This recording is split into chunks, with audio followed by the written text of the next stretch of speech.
Hello everyone, welcome back to another episode of r/slash Tales from Tech Support. In today's episode, similar tales from two different moments in time and in one story. A lesson in reading comprehension. What is wrong with my CPU? One thread is 0.1 degree is higher than the other. Cooking up a CEO. Before we get started, make sure to subscribe so you will never miss a video. So let's get started. Similar tales from two different moments in time and in one story. A similar ISP horror story reminded me of the joys of making big changes to internet and phone connectivity. Strap in, folks, it's a long one spanning over a decade. Me equals me. Big C equals large ISP. Big V equals large ISP. Many moons ago, I was already IT for a new car dealership, and both the owners and myself noticed that the manufacturer was steadily moving towards a larger internet presence and moving away from their own intranet. Working with a continuing troublesome T1 connection for internet, I was happy to make the call to Big C to start the upgrade process. The building itself was older and in an established retail/industrial area of the city. I was also very aware that there was no physical coax cable into this building, much less at the street. I informed Big C that I needed a site survey done to see what we are looking at to have their connectivity at this location. I used the word site survey and mentioned multiple times that there is no physical cable here. Day and time scheduled, and I updated my calendar accordingly.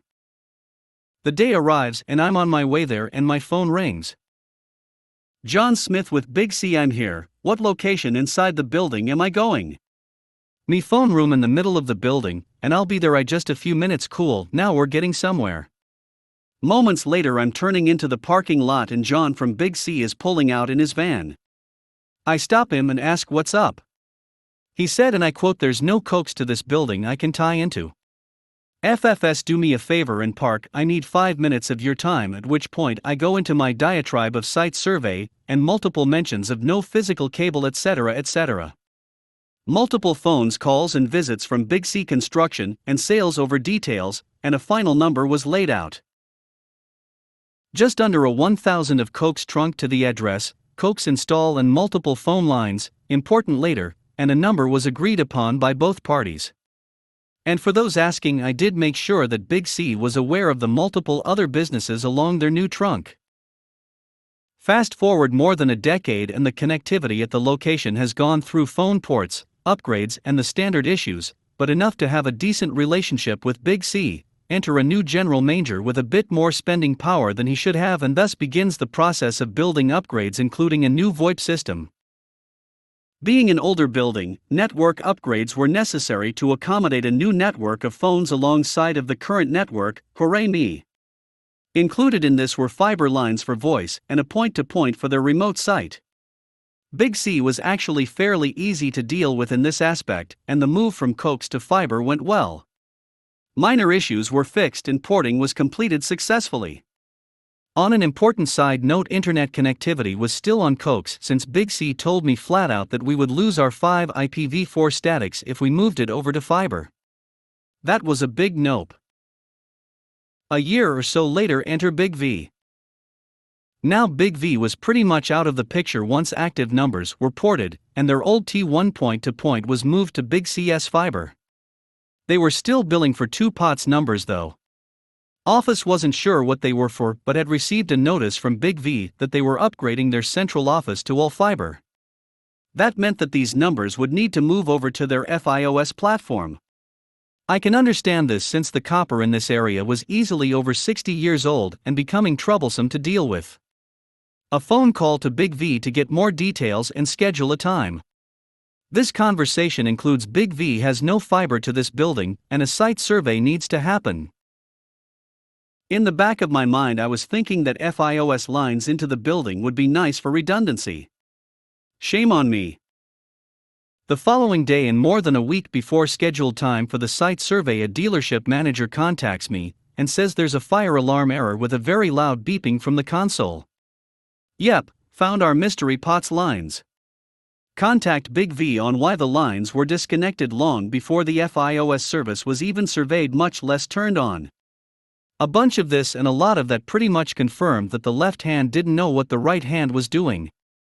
After explaining that these lines were for the building fire alarm system, they at least reactivated the lines. This should be fun.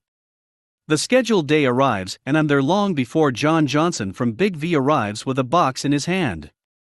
I don't even take him to the phone room, and he confirms that he's here to move the POTS lines over to their FiOS box.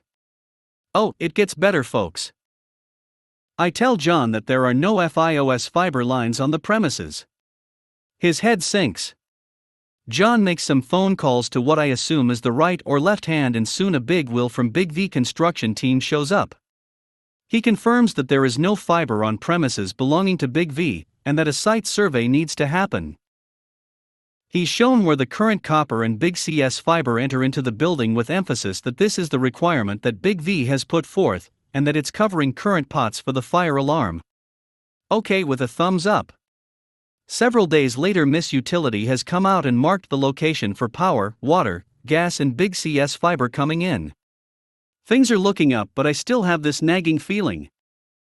Out of curiosity, I contact Big V and confirm that there is a construction ticket in the system, and I confirm that the utilities have been marked. I let sleeping dogs lie. On the 30-day anniversary of the first disconnect, the alarms on the fire console are going off again. I check and no dial tone. I waste a lot of time on the phone with Big V with anyone that'll listen, and they all say the same thing. All tickets have a note that on the account that client has refused upgrade. I ask who contacted Big V to cancel. There's no information on who contacted who to cancel the upgrade.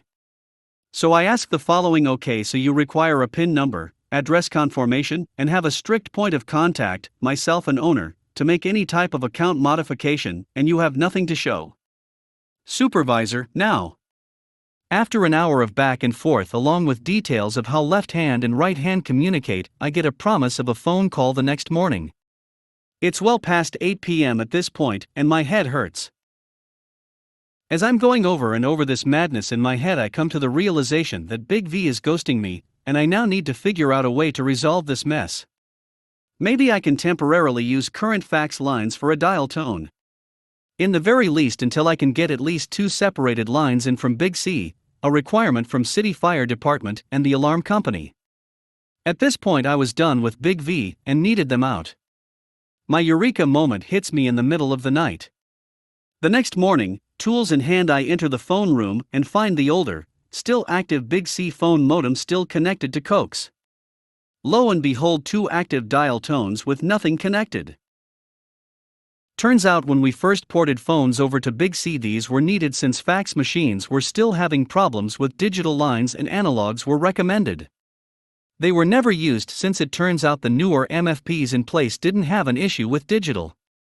So after some reconfiguration of the old lines, and a call to the monitoring service on the number changes, all was quiet.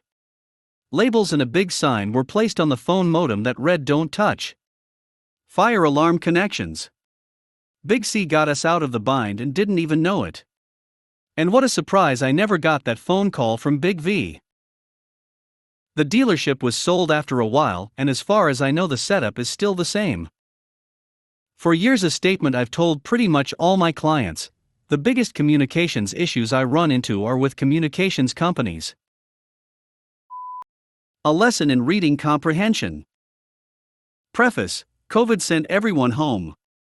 Due to the nature of some applications, some users were provided a Citrix-like virtual desktop that they log into to reduce latency when using said applications. Not that this really helped, but users are dumb and the placebo effect is real. We started some migrations not too long ago, which mean these virtual desktops wouldn't be available for a while. I got a ticket the other day from a user who was saying they couldn't access said application. They included a screenshot of an error message when logging into the virtual desktop. I assumed they were attempting to access said application via the virtual desktop, so my response was simple. At this time, the virtual desktops were live, however the applications weren't deployed, So I replied with the application is not available at this time, however can you please try logging into the virtual desktop again to test if the desktop itself works. User's response: my coworker had given me incorrect information about the application being available, my mistake. I can wait until it's ready. Me: did you attempt to log in like I had asked? Please do so and let me know if it works. User: no, I haven't tried again. I informed my coworker that they were wrong. They misunderstood me when I asked if they could log in. Me: great. Can you please try to log into the virtual desktop so we can test whether it works? Silence. At this point, the application was deployed and it's clear to me that this user fails to understand the please log in directive I've given them, so I asked their manager to validate the install because their manager validated it the last time I deployed it to a new machine. I guess their manager has a short memory because they said they don't have an account for it anymore. Sigh. Well, I need someone to test this and I've asked your underling to do so 3 times now, so can you tell them to try again? A few minutes later I get a call from the user: hey, I hear you're trying to reach me? Me: no. I just need you log in as I've asked 3 times now. User: oh, I didn't see any missed calls from you? Me: because I didn't call you, I just sent you 3 emails. 2 of which you replied to. User: I just have this one from 9:53 a.m. from you saying please log in. Me: right. User: me, so please log in. User shares screen and opens the application locally. Me: so what's your issue with the application? /facepalm. What is wrong with my CPU? One thread is 0.1 degree is higher than the other. This happened way back in 2016. I used to be the lead tech in a company in the north of Scotland. To a custom computer builder, and we were having an event to show off some of the projects that we had made. Wish I had kept the phone with these message on it. So here we go. I am talking with an entitled guest, for example, who has turned up at the event, and he is telling me that he is looking for custom PC. We go through what he wants and I go through my portfolio on the builds we have done as well as show him all the overclocked gaming PC. I show off all the prices on an Excel spreadsheet. EG looks at it and says, well, I could build it for a lot less. DUH, of course he can, as I don't work for free. And then goes on, for example, you get parts a lot cheaper than I get as you're a business. I say we are a custom builder, and we don't make enough computers to get a bulk discount, plus in the tech industry it doesn't work like that. I apologize and wish him well. I thought all is well, and that was the end of it. Wrong. The EG begins to send me texts, and it goes as follows. EG, are you free? Me, sure, what's up? EG, I built a system that I was talking about with you. Me, cool, how is it going? EG, there is something wrong with it. Me, oh, that is not good, so what is wrong with it? EG, the CPU, it's overheating. Me, shocked and concerned. How do you know it's overheating? EG, I have a hardware monitor and it's telling me that thread 10 is 60.01C and the rest is 60.00C. Me, I facepalm, if any techs out there know overheating on any CPU is 90C and above. I calmly ask, okay, how are you cooling the CPU? EG, I am using a custom cooling solution, do you think that delidding would help? Delidding is when you remove the metal plate on the top of the CPU and replace the TIM, thermal interface material, with either liquid metal or thermal compound. Me, I would not, as it just looks like it's just within the program and the sensor's error gradient. For example, stops texting me, and that was the end of it. Sorry that there is not extra drama, everyone. PS sorry for all the technical blurb. Cooking up a CEO. Complaints is a CEO's phone is acting weird. We had a complaint of all the lights on a phone started coming on and ringer occasionally making noise whenever the CEO left his office. If he was sitting in his chair it worked just fine. Replaced the phone, same problem would happen. Replaced it again, same problem. Proceeded to replace the wiring, same problem. Higher level tech was sent out and checked everything. He sat in the chair and problem went away. Got up and moved, and the problem manifested itself. He looked out the window at nearby buildings and could see a microwave antenna pointed in their direction.